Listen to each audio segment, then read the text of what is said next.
It is getting powered by World Sports Betting. It is times.co.za. It's South Africa versus Cameroon in the last 16 of the African Cup of Nations. Whoever wins here will join Morocco in the quarterfinals. Morocco just defeated Tanzania with a singular goal from Brahim Diaz. That means, of course, whoever wins tonight, the hosts await them. We've got Tso Vilagazi and we also have Lindo Pep. Mr. Tso, take us through the lineup, sir. Maybe do the honors of who is in the lineup and then tell us what you think about the lineup. Ngokuqala ngibulise wena Mr. Nkiwu, ngibulise Stizi. Ngibulise bathu bani Lindo Pep Mukwena. Yeah, nomhlekazi omhle. Ongasubhubha ngecawe. Yes, sir. Compliment of the new season. Unyaka omusha lo. Comes with good things, Mr. Nkiwu. And one of the good things is going to start tonight. That I'm looking forward to. I know we're all shaking. I'm 50-50. I've got a bit of confidence of our team going through, but I'm still also worried about Cameroon in terms Before you of continue, how... Mr. Tso, let me just do the honors quickly then to people who have not seen the starting lineup. It's Ronald Williams in goals. There are 5 defenders here. The formation is pretending to be one formation or another. The defenders are Muta, Ungezana, Mbogazi, Kabini, and Sibisi. So whatever you see on formation side, just know that there are 5 defenders here. And then there are 2 defensive midfielders in front of them. It's Batusi Albas and Tebogo Mokoena. Excuse me. And then there are 3 attackers. There's Ozun Apolis, Relebohile Mofokeng, and Lyle Foster. That's the South African side. Again, Ronan Williams, Muta Ungezana, Mbogazi, Kabini, Sibisi. 2 defensive midfielders, Tebogo Mokoena, Albas. 3 players up front. It's Ozun Apolis, Lyle Foster, and Relebohile Mofokeng. Quickly, the opposition, Epasi in goals, Nuhu, Koto, Malone Jr. Yongwa, Baleba, Avom, Chamadeu, Mbuemo, Namaso, and Kofane. That's the Cameroonian team. In 2017, Cameroon won the African Cup of Nations with coach Hugo Bros. Take it away, Mr. Tso. What does this look like for you from the way that we are going to approach the game? Yeah, Mr. Nkiwu, I think Coach Hugo Bros has learned from what Jose used to do when he plays against Mamelodi Sundowns. When you play against a very good team like Mamelodi Sundowns, he had to find a way to cover those spaces at the back. So that's why I think he goes with these 5 players. But what also I'm looking at is that I think Umudau and Ukabini will operate more in terms of they can support going forward. And then especially Kabini, when he goes, Umbogazi will shift more as a left back. And then on the right side, when Umudau goes up, and then Ungezana will shift more on the right as a right back. And then we'll have CBC sitting alone there, and then Obas and Mukwena in front of him. So in defense and in attack with the ball, we still remain with 5 at the back. And I think that is one thing that the coach wants, especially when we go forward. But when we lose the ball, immediately he knows that Kabin can go up and down there. So he can recover quickly, and also Mudau on the right side can recover quickly, so that it can have 5 really sitting when we lose the ball, and then 2 in front. And then up front, I see that it seems like he's putting them in an isolated zone, the attacking players, because I don't see a link between Obas Nomukwena and Foster there up front. But I think what will happen is that maybe Mfukeng, he will draw inside when we've got the ball. But when we lose the ball, then he will shift outside.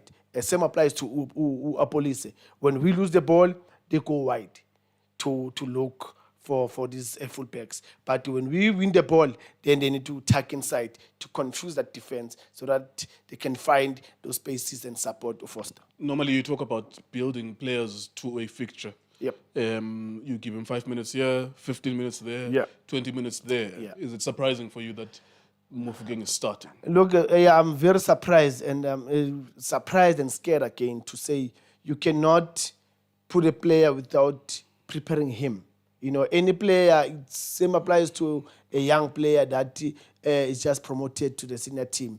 You start him by playing him 5 minutes, 10 minutes, 15 to build up like that. But Mfukeng, he didn't give him that time to build his confidence for this game of this magnitude. And, Cameroon is not just a small team. If he was really, Mfukeng was in his plan, he was supposed to play him against, to prepare him against the Warriors, but he didn't do that. So now I feel that is putting Mfukeng in the lion's den. Yeah, there's two players that he has trusted that are not here. It's a midfielder by the name of Yaya Sitole. Yes. And a left wing back by the name of Aubrey Modiba. Yeah.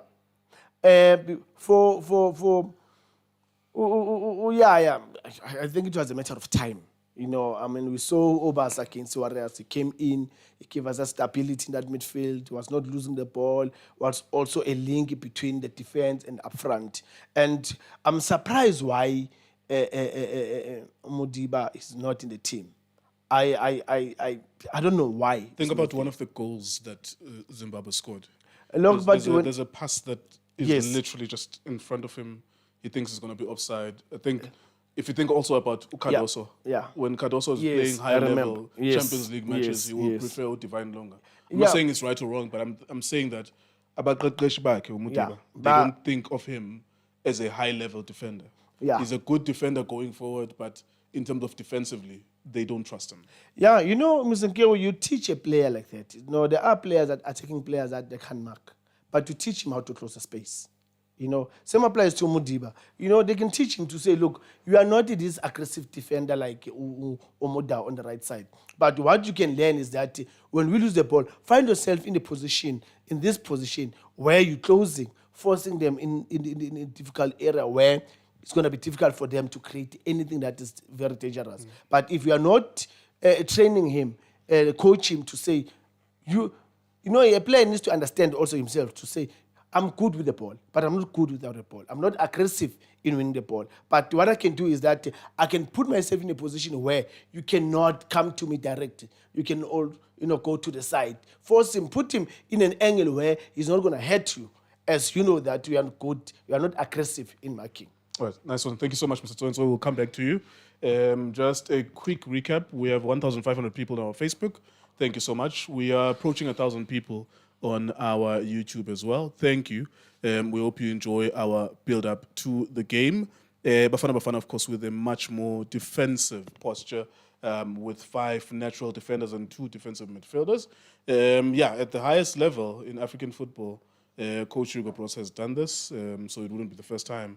To those who haven't seen the starting lineup, again, it's Williams in goal, and he's the captain.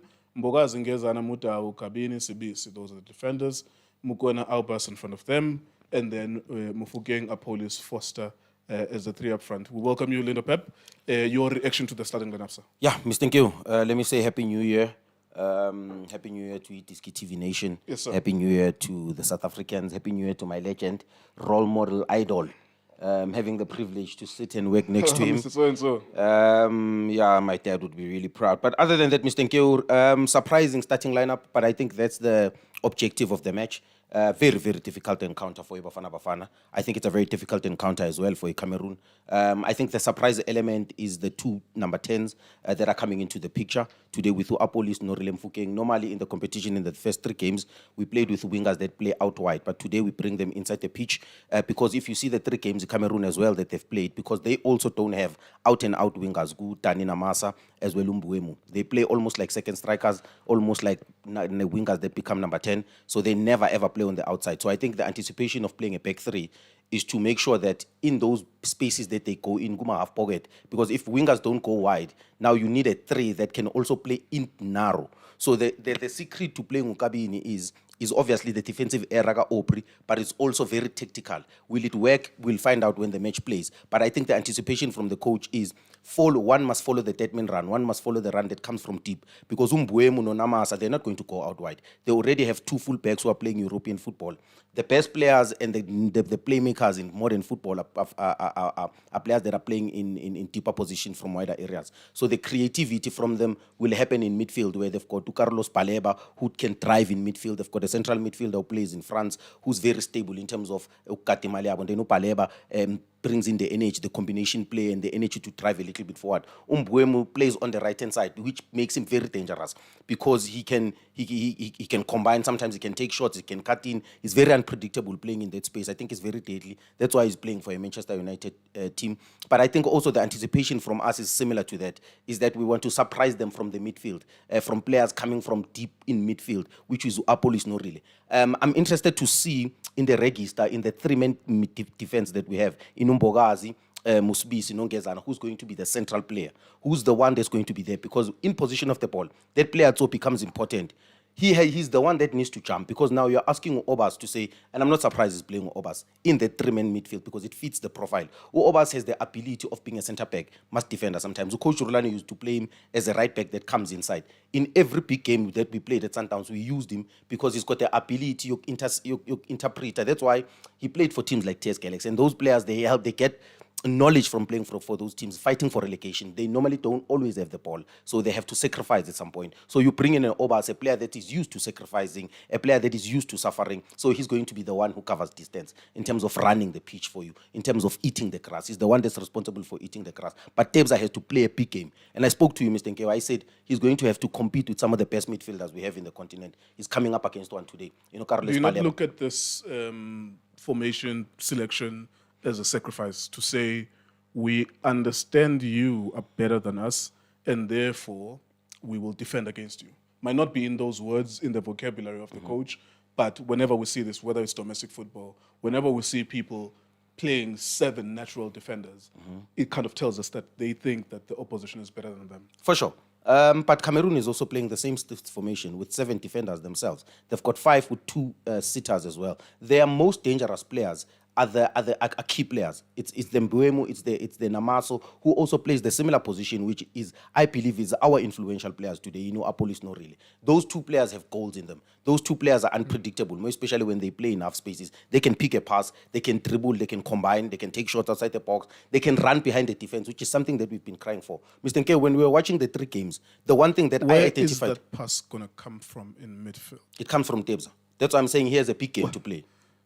Depending on where he's supposed to start in midfield, because we've seen him being asked to defend for 3 matches consecutively, and he's had to babysit Uyaya for the most part. And I think that something similar might happen today with Albas. It's a hope that he will be the more advanced midfielder, and if not, then there is no point of Umufu getting Apolis if the pass is not coming from midfield. There's 2 kind of passes that you must expect in this game. That's why I said in the 3 centre backs, the one who plays central is becoming important because he's the one that needs to play that long pass. So there's 2 passes that we expect. We expect a deep diagonal dodge. Obvious pass from for sure. Mbogazi. From Mbogazi. That's what we've been seeing. And then Tebza now has to play a big game. Not only Mr. Nkewo in passing, but in dominating that area. It's going to be tough to dominate. You could dominate people by tackling them. For sure. But if you dominate, we're not going to be able to dominate. You see, one of the problems with Bafana Bafana in this tournament was that they've not been willing to circulate the ball and dominate in that fashion, which is one of our biggest strengths when we had Utemba's one, is that we could outplay the opponent. They will chase the game, and eventually we will get a goal as a result of that. How is he going to dominate if the front 3 is the front 3? Even if they're number 10s, they're not going to be playing nearer to the center, and he doesn't have a midfield partner who can play with him. I can't see anyone there that Tebza could play with, to play a 1-2, to play you are available, here's the ball, because sometimes the obstacle is in front of Tebza. By the time he's going to receive the ball today, and there will be 1 or 2 players in front of him. And the reason why you need teammates who can play is that you can play a pass square, get into space, trying to maneuver and manipulate space to find the forward pass. And I don't see anyone who can play with him. I think we're going to play 2 kinds of games today. We'll see 2 kinds of systems as well. We'll see a system that is more pragmatic, avoiding and not allowing Cameroon to get into our box. That's why you have Ukabin. The second game plan would be, I'm not surprised if he brings Aubrey. We keep the 3, but Aubrey becomes the second or third midfielder into that space, which is Obas, Tebza, and as well as Aubrey. I'm surprised that Aubrey did not start because I was expecting Ukabini. I don't see Ukabini going in an advanced position. It's not his natural game. It's not his natural game. So already you are saying to him, it tells you one thing. You're going to play a very pragmatic game. we might not be surprised. Don't be surprised if maybe Mdau plays that role that tucks into midfield a little bit from the right hand side because he played as a midfielder. He's also not maybe, and Rulani used to play him like that, where he did Might not ask him. depend on who he has to play against. If he has a wide forward on the left that he has to guard, Ngezani is then main man. then he can't go inside too much. That man is Ngezani's man. Namaso from the left hand side, Mbuemo from the right hand side. If it's Ngeza, that's why the central. If it's BC, he's the one that's the register. If Ngezani focus Ngezani 1v1 with Mbuemo. Thing Ngezani focus 1v1 with Unamasa. Then you've got Usbisu who's a sweeper. You understand, Mr. Nkeu? Then now, Obas's biggest role is to chase the run that comes from deep in midfield. That's why I think it's very important because now, Wonkumuntu PK 1v1, Usbisi focuses on the dead ball. Obas drops deep. You need to follow the man. If anyone receives in the box, if the ball comes from wide and is free on the box, we look at Obas because that man should be picked by Obas because way too. Still a question of how sure. how we're going to look like in the build-up. Because what Yeah. you're describing is scrambled defense. And I think that we've seen, if you remember, Angola, Ungezana scrambled defending late, free kick, and the free kick becomes a goal. So we've seen them multiple times where he's covering on the right, which is true. What you're saying is true, that Ungezana will be asked to go to the right to cover. And we can see that sometimes he's out of position, is late. Yeah. Okay, this is how now we're going to set up when we don't have the ball. It's still, for me, curious how, in the build-up, because sometimes the game will ask you to keep the ball for 20 seconds. How are we going to be able to keep the ball for 20 seconds? Yeah, Mr. 'Cause we Nkeu. can't always give it away, always give it away. I think they are planning for any game. I think they are planning for a game to serve. I think they are planning for a pragmatic game. I think they are planning for an effective game. I think that they will adapt to strengths Cameroon because already by having 5 defenders, it already tells you about the game plan that they have. Their game plan in the first half, first 15 minutes is very crucial. Do not deny them space behind the defense. Don't allow them in their box. Make sure that they feel uncomfortable. Immediately when we regain our confidence, then we can start playing. It already tells you. Coaches normally play like that, more especially because the competition starts now, Mr. Nkeu. Now coaches start to be a little bit cautious. It's a fine margins. Even today, I don't see any team winning by more than 2 goals. I think it's going to be a very, very fine detail. But already the first half, I think will be very pragmatic. I expect us to be a little bit expensive in the second half. Okay, we're about to see the national anthems. I'll give you 60 seconds to tell us what you think is going to happen. Mr. Nkeu, I think the Apolis and Rilem Fukeng combination is going to hurt them. I think we're going to hurt them. And I do see us winning. Now that I'm seeing the lineup, if it does work, I'll come and say it didn't work. But I'm very positive. With the 2 number 10s that we have, I think it's a surprise. We might hurt them. I You think do have the faith that we'll find them with the pass. I think we will hurt them. With because those the pass has to come from somewhere. I feel that if we do play an effective game, very pragmatic, allow them to have the ball, respect them, and then use the creativity. Karlem Fukeng, also Napolis, Lyle Foster has to come to the party. Let's be clinical in the opportunities we get. I feel that we will surprise them, number 1, and we will hurt them. All right, nice one. Thank you so much, Lindo Pep. Our congregation is growing larger. Thank you to everyone who's watching our build-ups. This might be the last build-up because, of course, if Bafana out of the tournament, we're done. Normally, we don't do this with PSL. We don't want to give ourselves too much work to do. And also, we are sometimes prisoners of our own predictions. And I don't like guys giving predictions, actually. Contrary to popular belief, I prefer for them just to give us an analysis and then you guys decide what you think is going to happen. Mr. So, we have a congregation of over 3,000 human beings watching us now. Yeah. We can rival Prophet Bishop Makamu and many of these big prophets in the country. 2 minutes.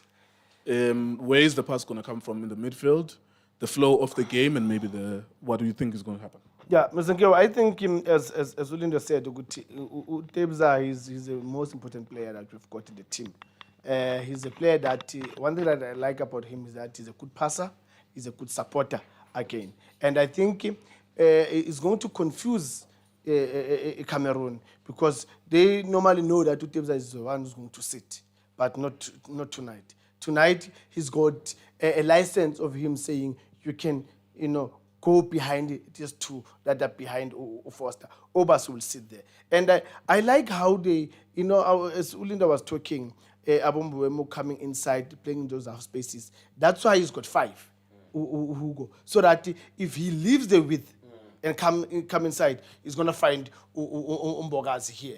And same applies on the other side. If he leaves Umudao, he comes in, he's going to find Ulunduzan Ongezana there. So that means that's width space Umda is operating there. They can't go through. Same applies to on the left side. It leaves Ukabini that side. Ukabini is occupying that space. That means we've closed the spaces that they're looking for. So one thing that now we'll be waiting for is we need Obas. Now in front of the two guys. If there's any pass that goes there, he needs to go there. If the pass goes there, he needs to go there. Then Utebza needs to come half so that when he wins the ball, he's going to win. I'm telling you, Oba is going to win the balls. And when he wins those balls, then he will play Utebza. And then Utebza will play. And so the idea is that Utebza, when he has that ball, there's no possibility of him circulating that ball. He has to just transport it forward. We're gonna play dark or blue because there's no space for playmaking here. Yes, It doesn't have a partner. I don't know how we're gonna look like in the build-up. Build-up here to defenders. The Abombogazi. The most we'll see a build-up. It won't come from the midfielders. No. In the midfield, I don't see us playing. We'll play as if we play transition game, where we say, let's hold on, we carry it, and then we give to them. That's why I said, what is going to happen when we lose the ball? These two don't go wide. No, Apollos. But as soon as we win the ball, then they're going to come in. And they mind you, it is going to help Gakulu us because Apollos are coming from the left. It's very dangerous. And Ulonduzan is not going to be a typical winger. He's going to come as number 10. So when you've got these two number 10s behind Ufoster, and by the help of Utebza to come here, I think we're going to be very dangerous on them. All right, there you go. Thank you so much, Mr. So-and-so. We will come back at half-time with, of course, the analysis. Suppose by the time we would have learned a lot more about the game than we do now. Thank you very much to everyone who's watching us.